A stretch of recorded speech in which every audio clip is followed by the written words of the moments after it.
गच्छामि, धर्मं शरणं गच्छामि, संघं शरणं गच्छामि। आज यहाँ हम लरी गांव के लोग एक छोटा सा विनती लेके इकट्ठा हुए हैं, एकत्रित हुए हैं यहाँ। और आज का दिन दो कारणों से बहुत महत्व रखता है। एक तो हम महाबोधि की मुक्ति के आंदोलन के उपलक्ष्य में यहाँ शांति मार्च कर रहे हैं। उसके साथ आज सम्राट अशोक का आज जयंती भी है। और बुद्ध के उपरांत बुद्ध के जितने भी 84,000 स्तूप और जितने भी यहाँ बिहार इंडिया में बने हैं, भारत में, वो अशोक सम्राट अशोक की कृपा से बना है।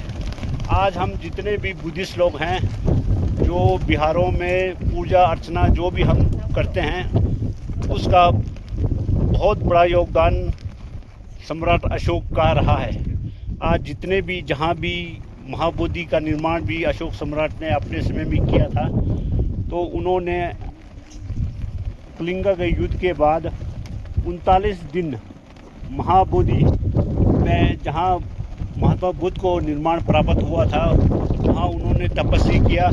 तपस्या के उपरांत उन्होंने वहाँ महाबोधि का निर्माण किया।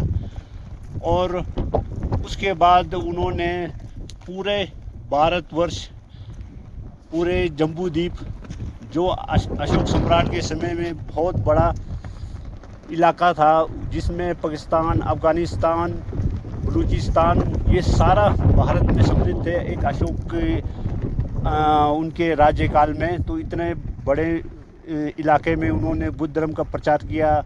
उन्होंने अपना बेटी और बेटा दोनों को श्रीलंका में बुद्ध प्रचार के लिए भेजा, बर्मा भेजा। उन्होंने देश से बाहर भी कई देशों में इसका प्रचार हुआ। यानी कि आज पूरा विश्व में बौद्ध धर्म को अपनाया जाता है। और बौद्ध धर्म को अपनाने का एक वजह यह है कि बुद्ध ने कभी भगवान को नहीं माना। उन्होंने ये कहा कि भी आदमी खुद अपना मेहनत करके वो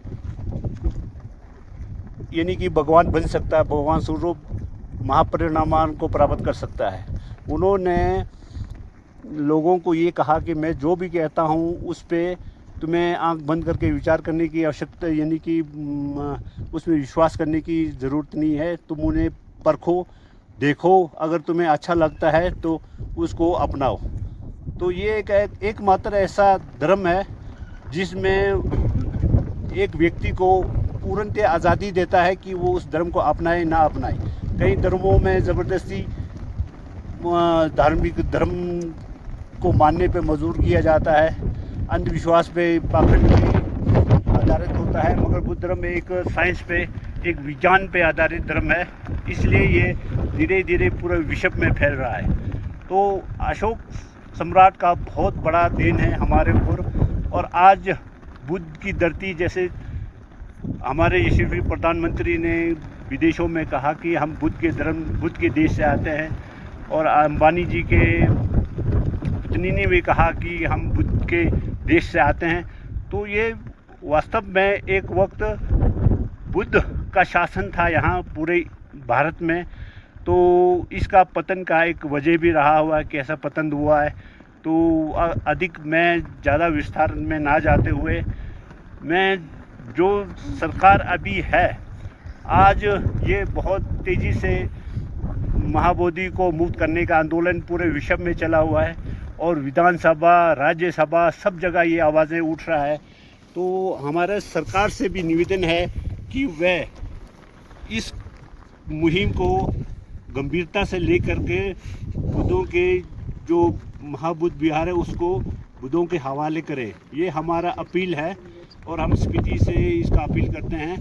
तो महाबोधि जो है, बुद्ध विहार है, उसमें सिर्फ बुद्धिस्टों का कब्ज़ा, उनका अधिकार होना चाहिए, ताकि वो अपने तरीके से इसका पूजा अर्चना वगैरह करें। और ऐसा तो कहीं भी नहीं है, जैसा कि आप हिंदू धर्म में, सिख में, कहीं भी किसी भी मंदिर में किसी दूसरे धर्म का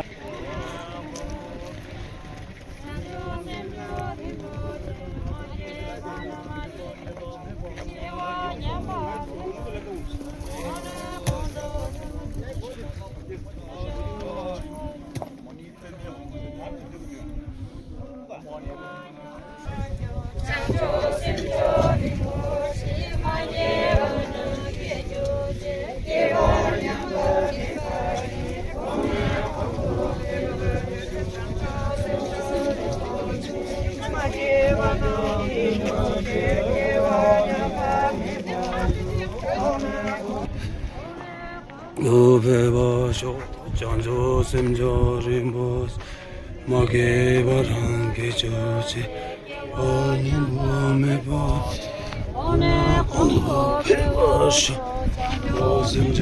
rimboche ke barange choche onimo mebo ono kondo pevasho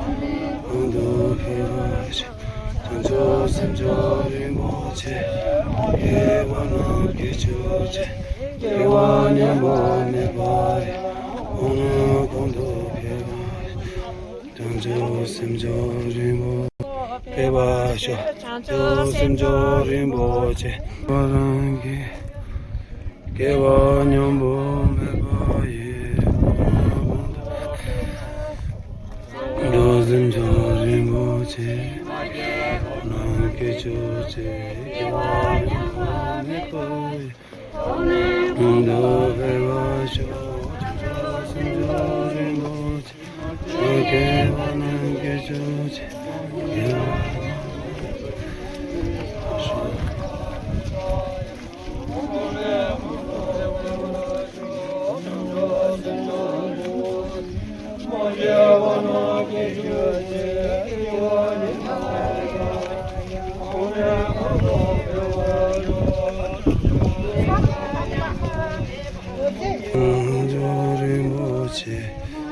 Evanan que choche, que baño bomba, ona gondo pevasho, jo simjo rimboche, mage aye che, evanan que और गुड मॉर्निंग आप सभी को जितने भी लोग देख रहे हैं। जैसा कि आप सबको पता है, आपको सोशल मीडिया के माध्यम से, अखबारों के माध्यम से या टीवी के माध्यम से पता चल चुका होगा कि कई महीनों से ये बीटी एक्ट के अगेंस्ट, बीटी एक्ट 1949 के अगेंस्ट देश विदेश, देश के हर कोने में आंदोलन चला है। तो हम लाहौल स्पीति, हिमाचल प्रदेश के एक छोटे से ज़िले से मेरे गांव के लोग आज इस बीटी एक्ट के अगेंस्ट, बीटी एक्ट 1949 के अगेंस्ट हम एक शांति प्रदर्शन कर रहे हैं। जैसे कि आप सबको पता है, बीटी एक्ट 1949 में एक प्रावधान किया गया है जिसमें 8 मेंबर होते हैं, जिसमें से 4 मेंबर बौद्ध धर्म के और 4 ब्राह्मण को शामिल किया गया है। और आज हम देख रहे हैं कि जो हमारा महाबोधि मंदिर है, जो हमारे लिए बहुत महत्वपूर्ण है, चाहे वो श्रद्धा के माध्यम से हो, चाहे ऐतिहासिक माध्यम से हो, हम जो बुद्धिस्ट लोग हैं वो ये मानते हैं कि चाहे आप मस्जिद में देखते हैं तो वहाँ का जो प्रबंधन का कार्य इमाम को दिया जाता है। अगर आप मंदिरों में जाते हैं, हिंदू मंदिरों में जाते हैं, तो वहाँ का जो अधिकार, प्रबंधन का जो अधिकार होता है वो उसी धर्म के लोगों को दिया जाता है। लेकिन हम बौद्ध विहार में देख रहे हैं कि वहाँ का जो कार्य संचालन हो, चाहे प्रबंधन का अधिकार हो, वो ब्राह्मणों को दिया गया है। तो हम ये चाहते हैं कि बौद्ध विहार को लेकर ये भेदभाव क्यों, इसके लिए हम आज तमाम लोग शांति प्रदर्शन कर रहे हैं और अपील करते हैं कि बीटी एक्ट 1949 को निरस्त किया जाए और कार्य प्रबंधन का सारा अधिकार हमारे लामाओं को दिया जाए, बौद्ध भिक्षुओं को दिया जाए, ताकि वहाँ का कार्य संचालन बेहतर तरीके से हो सके, हम अपने बौद्ध विहार को सुरक्षित रख सकें। धन्यवाद।